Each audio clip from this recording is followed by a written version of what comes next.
Джейн Раус и Ейприл Дебор имаат усвоено 4 деца и се грижат за уште едно. Во Мичиген, една од се помалиот број на држави каде истополови двојки се уште не можат законски да стапат во брак. Живееме семеен живот, ги учиме децата да возат велосипед, да помагаат во домашните работи.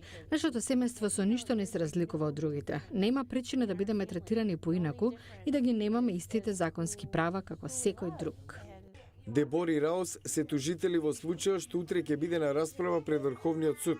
Се работи за прашањето дали државните забрани на истополовите бракови се уставни и дали државите мора да ги признаат истополовите заедници склучени во други држави во САД. Викендов противниците на истополови бракови се собраа во Вашингтон. Тука сме зашто како христијани сакаме волјата на Бог да биде почитувана, дека двојки може да бидат составени од маж и од жена. Така е во Библијата и Врховниот суд нема авторитет тоа да го редефинира, па дури и за тоа да расправа. Истражувањата на јавното мислење покажуваат се поголем број американци го поддржуваат правото на хомосексуалците да стапуваат во брак. 61% во моментов.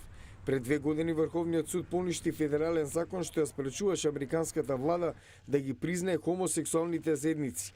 А минатата година судот одби да интервенира кога пониски судови поништија забрани во 5 држави. Некои стручњаци велат дека овој пат може да се предпостави како ќе постави и судот. Ова е Нан Хантер од Универзитетот Джорджтаун зборувајќи преку Skype. Сега имаме абсурдна ситуација во која истополови двојки се селат во држави каде ваквите бракови се дозволени. Мислам дека секој верува дека е прашање на време кога истополовите двојки ќе можат секаде во САД да стапуваат легално во брак.